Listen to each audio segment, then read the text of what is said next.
Hello friends, कैसे हैं आप लोग। रिसेंटली अभी जो एग्जाम हुआ है एमजेवाई 007 का, इसमें एक क्वेश्चन आया है, बुधचार में वर्णित विषय वस्तु का उल्लेख कीजिए। तो आइए बुधचार को हम लोग देखते हैं। और वीडियो स्टार्ट करने से पहले जो भी फ्रेंड्स हमारे चैनल पे नए आए हैं, कृपया चैनल को सब्सक्राइब कर ले और बेल आइकन को प्रेस कर दे, ताकि जो भी लेटेस्ट वीडियो हमारे चैनल पे आए वो सबसे पहले आपको मिल सके। तो आइए बुधचार को देखते हैं। संहिता शास्त्र के आचार्यों ने बुधचार के विषय में बहुत ही स्पष्टता से वर्णित किए हैं।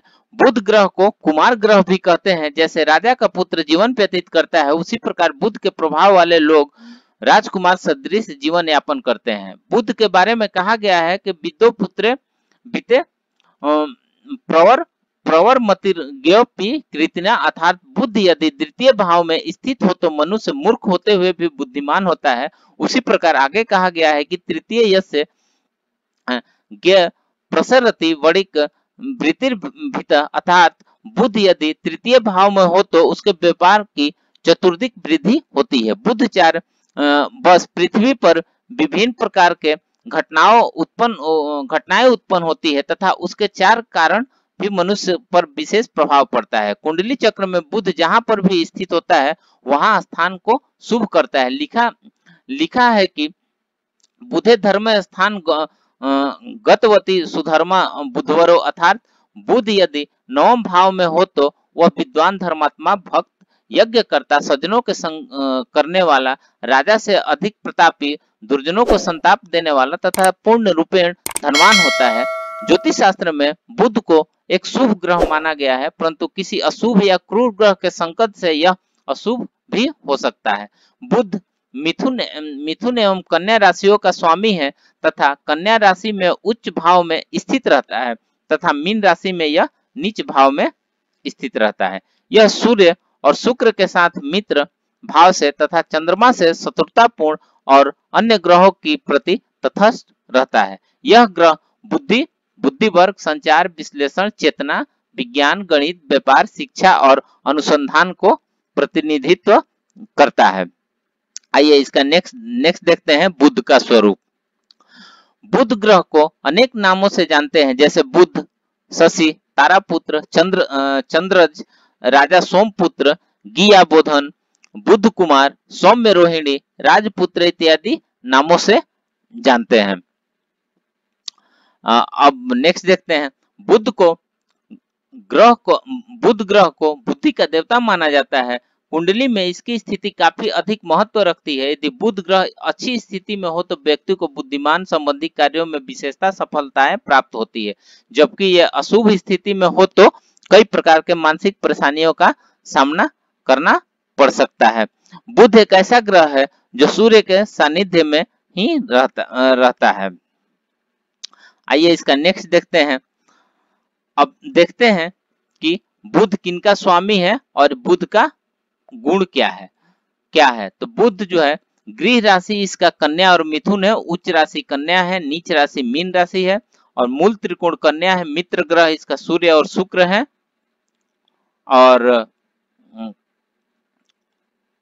और समग्रह मंगल, शनि और गुरु है। शत्रु ग्रह चंद्र है, अवस्था कुमार है, वर्ण हरित है। तो आइए इसका नेक्स्ट देखते हैं। बुध का उदय फल देखते हैं।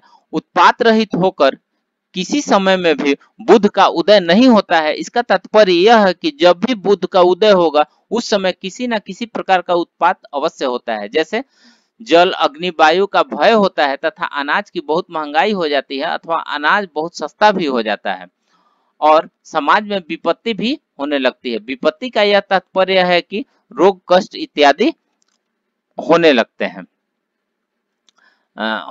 हैं। यहाँ पर 5 प्रकार के उत्पातों को जानते हैं, जैसे जल कृतभ्य, अग्नि कृतभ्य और उसको वायु कृतभ्य, धक्षय और धन्याध वृद्धि। आइए जल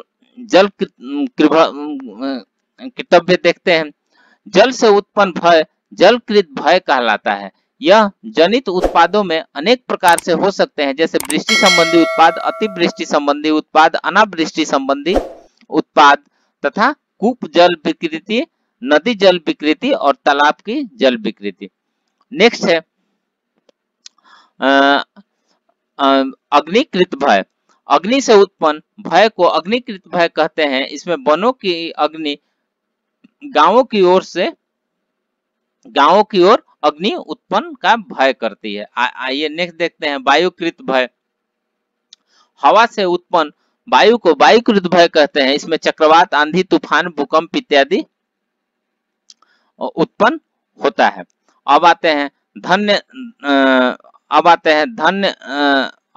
धन्याक्षय अन्न इत्यादि मूल्यों में अति न्यूनता होने के कारण धन्याक्षय भय होता है। इसमें व्यापारियों और किसानों की हानि होती है। धन्यार्थ वृद्धि।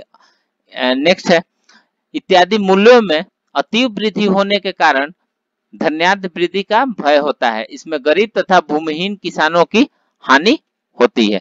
नेक्स्ट देखते हैं विविध नक्षत्रगत बुध का फल। तो इसमें पहला पॉइंट देंगे अश्विन्यादि नक्षत्रगत बुध का फल। तो इसमें यहाँ से लिखेंगे कि यदि बुध अश्वनी, शतभिषा, मूल या रेवती नक्षत्र पर चार करे अर्थात भेदन करे तो व्यापारी, वैद, नौका से जीविका करने वाले, जल में उत्पन्न होने वाले द्रव्य तथा घोड़ों का नाश करता है। नेक्स्ट देखते हैं इसका हस्तादि नक्षत्रगत बुध का फल। तो इसको देखते हैं। हस्त से 6 नक्षत्रों का योग, तारा का भेद करते हुए बुध विचरण करे तो गायों को अशुभ करता है। स्नेह रस के मूल्यों में वृद्धि करता है और भूमि को अनेक प्रकार के अन्नों से परिपूर्ण करता है। इसी प्रकार उत्तरा फाल्गुनी, कृतिका, उत्तरा भाद्रपदा या भरणी नक्षत्र को बुध भेद करता है तो प्राणियों के धातुओं का नाश होता है। नेक्स्ट देखते हैं श्रवण आदि का नक्षत्रगत बुध का फल। तो इसमें यहां से लिखेंगे श्रवण, घनिष्ठा, रोहिणी, मृगशिरा या उत्तराषाढ़ा को यदि भेद करते हुए बुध विचरण करे तो वर्षा का अभाव तथा रोग का भय करता है। आद्रा से मगा तक के 5 नक्षत्रों में से किसी नक्षत्र में बुध का संचार हो तो शस्त्र निपात, क्षुधा, भय, रोग, अनावृष्टि और अनेक प्रकार के दुख से प्रजाओं को पीड़ित करता है। नेक्स्ट देखते हैं नक्षत्रगत में बुध की 7 गतियां। तो इसमें देख पहला है प्रकृतितादि गतियों का लक्षण। इसको देखते हैं। इसमें पहला हो जाएगा प्राकृत गति। बुध ग्रह यदि स्वाति, भरणी, रोहिणी, कृतिका नक्षत्रों के साथ संचरण करते हैं तो बुध की प्राकृत गति होती है। दूसरा हो जाएगा मिश्रा गति। जिस समय बुध मृगशिरा, आद्रा, अश्लेषा नक्षत्र में विचरण करते हैं तो उस समय मिश्रा गति होती है। थर्ड हो जाएगा संक्षिप्त गति। यदि पुष्य, पुनर्वसु, फाल्गुनी, उत्तरा फाल्गुनी नक्षत्र में संचरण करते हैं तो संक्षिप्त गति होती है। नेक्स्ट हो जाएगा चौथा तीक्ष्णा गति। यदि अपनी कक्षा में भ्रमण करते हुए भाद्रपद, उत्तरा भाद्रपद, ज्येष्ठा, अश्वनी, रेवती नक्षत्र में विचरण करते हो तो तीक्ष्ण गति होती है। नेक्स्ट देखते हैं योगांतिकादि गतियों का लक्षण। योगांतिकादि गति में यदि बुध मूल, पूर्वाषाढ़ा, उत्तराषाढ़ा नक्षत्रों में संचरण करता है तो उसको योगांतिक नामक गति कहते हैं। घोरा गति। यदि बुध श्रवण, चित्रा, घनिष्ठा, शतभिष नक्षत्रों में संचरण करे तो घोर नामक गति होती है, पाप गति। यदि बुध हस्त, अनुराधा, विशाखा नक्षत्रों में संचरण करे तो पाप संज्ञक गति होती है। तो इस प्रकार से बुध की 7 गतियां होती है। इसका प्राकृत गति में स्थित बुध आरोग्य, वर्षा, धान्य की वृद्धि और क्षेम करता है। संक्षिप्ता गति स्थित बुध मिश्रित फल देता है और शेष गति में विपरीत फल अर्थात अनारोग्य, अवर्षा, धान्य का नाश और अक्षेम करता है। आइए उसके नेक्स्ट देख लेते हैं। मास वर्ष बुध के उदय और अस्त का फल। तो इसमें देखेंगे यदि बुध का उदय पौष मास, आषाढ़ मास, सावन मास और माघ मास में होता है तो संसार में भय होता है। यदि बुध का अस्त पौष मास, आषाढ़ मास, श्रावण मास और माघ मास में होता है तो बुध शुभ फल प्रदान करता है। यदि बुध का उदय कार्तिक मास, आश्विन मास में होता है तो शस्त्र भय, चोर का भय, अग्नि का भय, रोग का भय, जल का भय और अकाल का भय होता है। नेक्स्ट देखते हैं बुध के बिंब का लक्षण और फल।